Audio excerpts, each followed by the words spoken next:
Alô, comunidade das redes sociais. Mais uma vez aqui para tratarmos de mais um tema. E o tema de hoje é Maduro, Lula e a glória na política.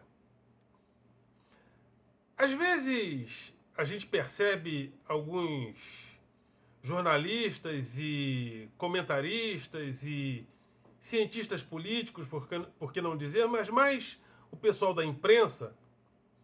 Às vezes eles entendem e agem como se um político pensasse como um colunista, como um jornalista ou como um âncora de TV, no sentido de dizer assim: ele tem que fazer isso, porque ao fazer isso, a consequência será essa.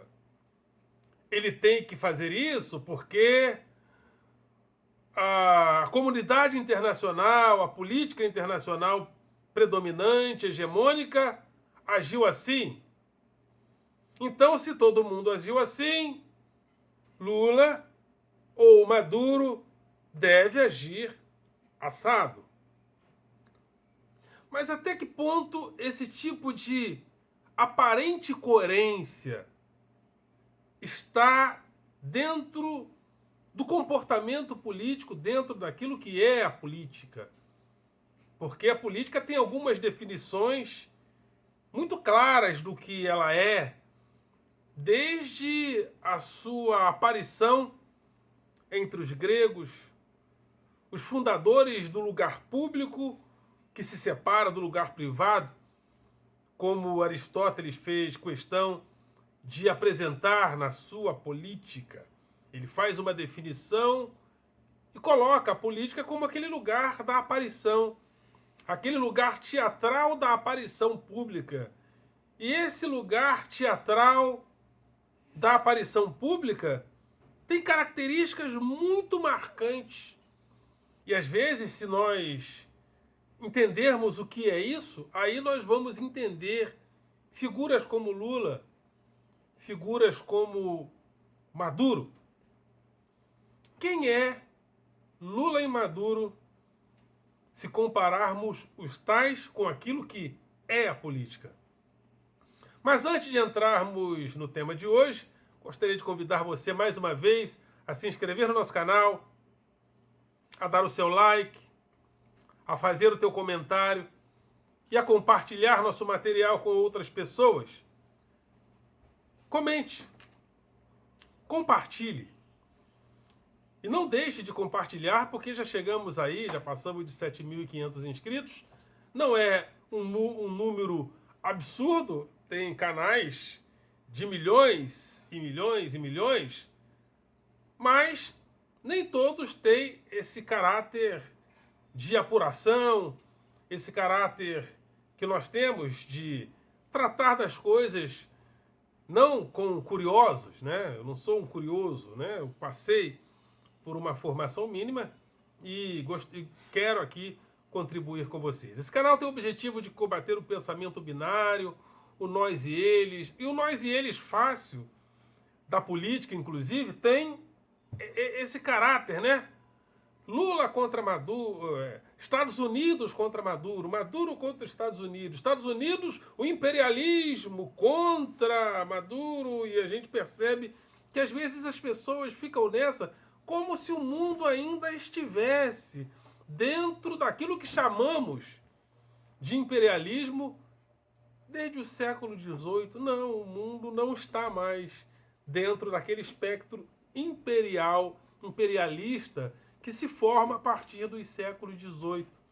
Mas o pensamento binário, ele se fixou nesse paradigma que ocorreu, sobretudo, até a Guerra Fria, onde o imperialismo americano contrastava, sobretudo, com o imperialismo da União Soviética.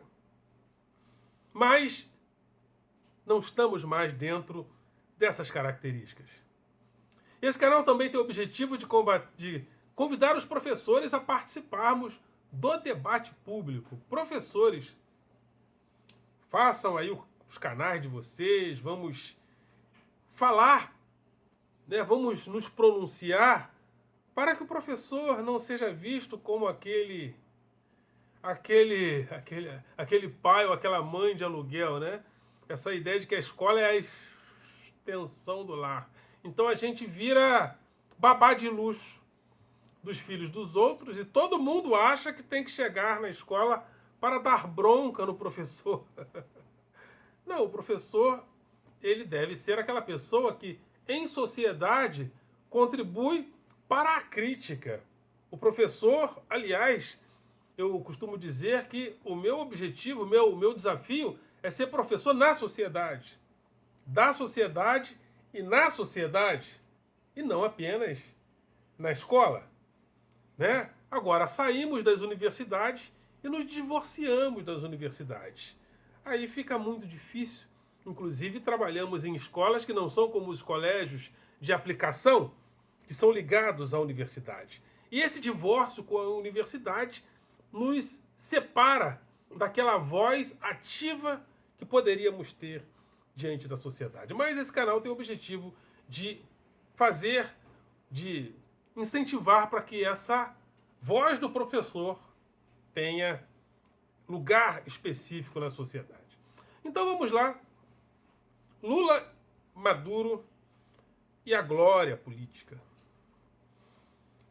Um livro de Hannah Arendt chamado Entre o Passado e o Futuro, num determinado lugar do livro, ela faz comparações, ela procura dizer o que é a política, o que é... E naquilo que ela procura dizer o que é a política, ela faz a seguinte pergunta: será que a política é uma arte? Porque às vezes a gente fala, né? A arte da política. E Hannah Arendt, ela coloca o que é uma arte, o que é uma obra de arte. A obra de arte, ela é feita no esconderijo da consciência do artista, da sensibilidade daquele que produz a obra de arte. E uma grande obra de arte, ela é exclusiva porque ela faz parte daquele momento único de inspiração e de intuição artística que aquele determinado artista teve. Um artista não é aquela pessoa que age no mundo em diálogo com os outros, assim como um político faz. Mas o político, ele é o homem da ação. E essa ação que ele não realiza no esconderijo, no âmago do esconderijo do artista, dentro da sua consciência, dentro da sua sensibilidade. O político é aquele que age no mundo. E ao agir no mundo, a ação dele sofre a interferência dos outros, porque ele age no mundo.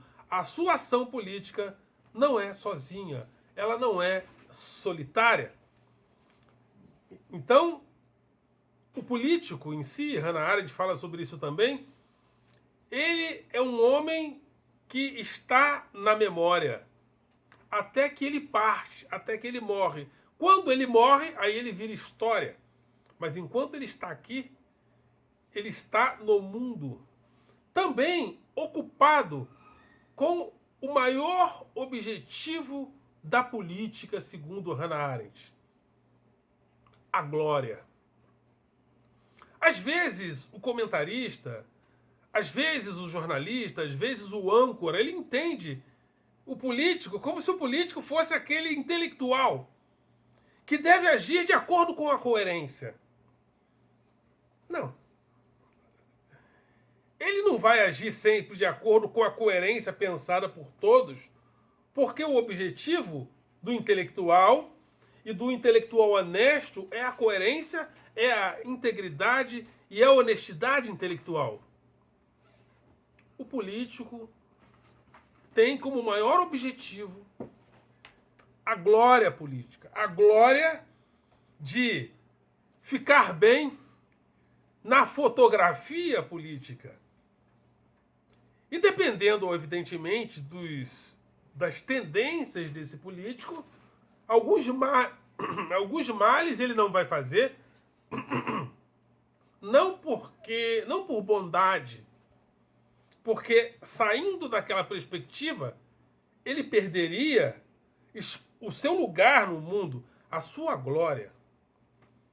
Por exemplo, quando Lula estava muito bem cotado, antes do Lula sair do seu segundo mandato, com a maior aprovação da história de um presidente da República, foi proposto a Lula que ele fizesse emendas constitucionais para que ele permanecesse no poder. E eu lembro, isso foi ventilado. E Lula tinha todas as condições de fazer isso, porque ele tinha capital político de sobra para fazer e para ficar no poder durante alguns anos a mais. Lula recusou. Lula também foi incentivado, antes de ser preso, a ir para outro país. Lula teria abrigo em vários lugares do mundo para não ser preso. Lula resolveu ficar aqui e responder aqui. Mas por que ele fez isso? Por causa do seu lugar no mundo como político, por causa da sua glória como político. Lula é um homem que, por mais que nós falemos da sua relação com a ditadura A, com a ditadura B, com Maduro A, com Maduro B, Lula aqui no Brasil faz parte da história da nossa democracia.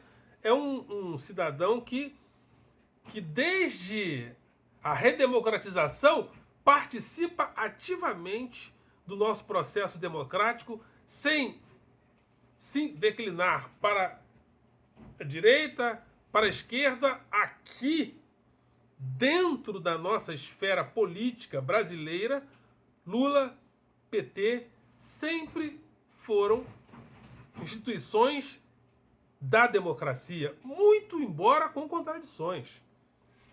Muito embora tenha havido o mensalão. Mas quando o mensalão foi descoberto, os cidadãos que participaram do mensalão foram presos. PT, Dilma, quando teve que sofrer o impeachment, sofreu o impeachment com plena autonomia do Poder Judiciário. Ou seja, aqui dentro, o PT sempre esteve dentro dos espectros políticos. E o Lula ficar sem essa marca, para ele seria uma desonra. Agora, quando...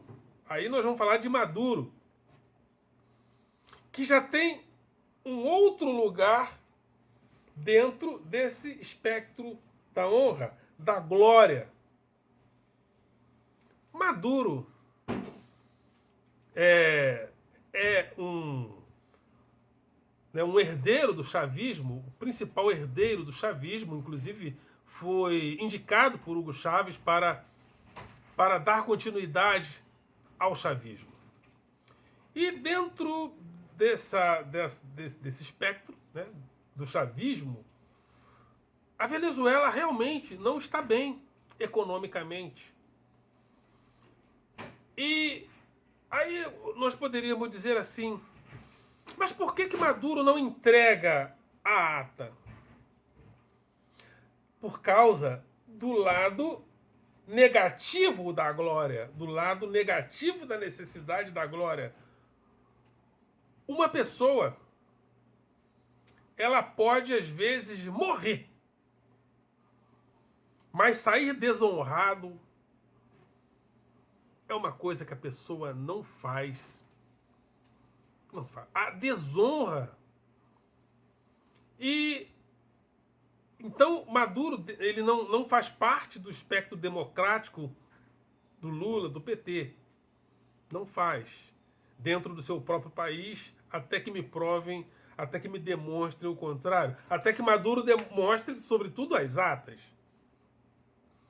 Mas sair agora, sendo derrotado, com o país chafurdado em crises, Para uma pessoa com a personalidade autoritária de um Maduro, seria totalmente desonroso, seria contrário às expectativas dele dentro da glória política. Porque isso é a expectativa principal de um homem público, de um político, de um político que se preze, sobretudo, é a glória. É a honra, é a glória. Por exemplo, Getúlio Vargas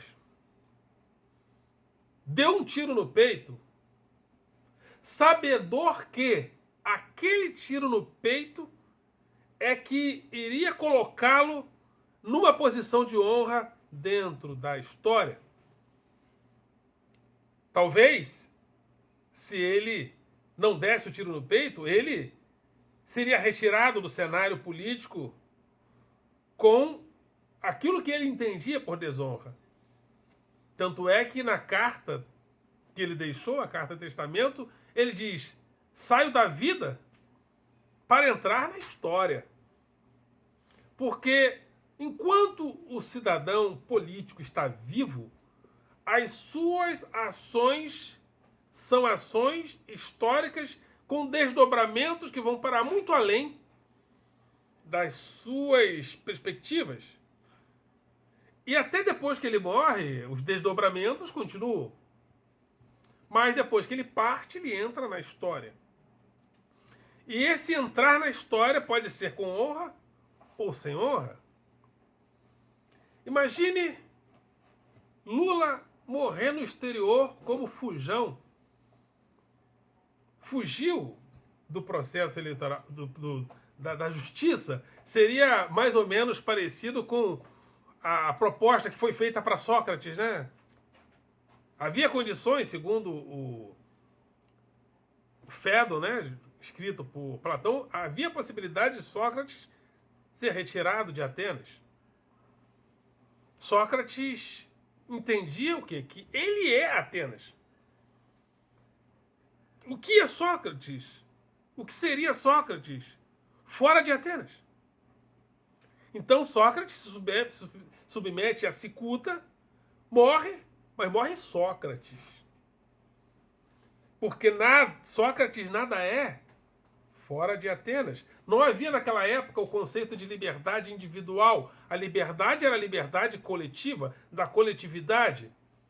Era o ethos comunitário que falava sobre o que é a liberdade de um cidadão. Isso era livre na comunidade cidadã.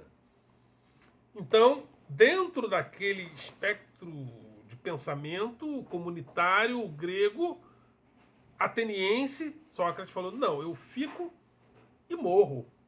Mas morro Sócrates. Eu sabia que Maduro não iria entregar. E ele não vai entregar. Mas não vai mesmo. Se de fato ele perdeu. Até que ele mostre a ata. Porque o mostrar a ata é uma responsabilidade do Estado.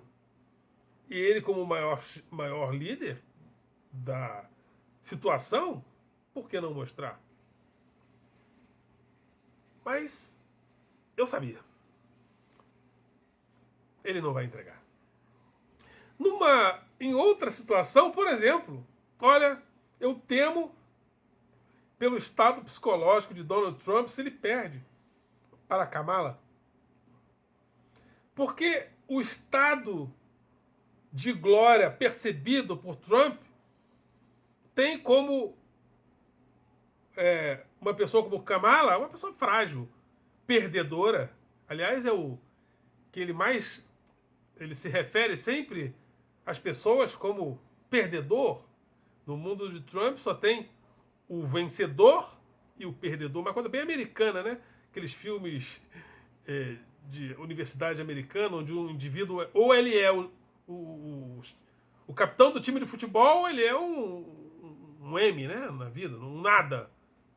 E Trump tem essa percepção de que ele está disputando com um nada, uma pessoa que vem de fora, se eu não me engano, de um país africano, a Kamala, de um lugar da África, se eu não me engano, né? Mas um lugar que para Trump seria um lugar de ela teria vindo de um lugar desprezível, mulher negra, se ele perde a desonra para o que ele percebe por política, o que ele percebe em relação ao que é Kamala, seria fatal para ele, né?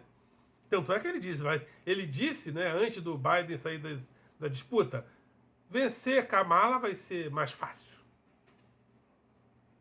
Vencer essa mulherzinha aí vai ser mais fácil.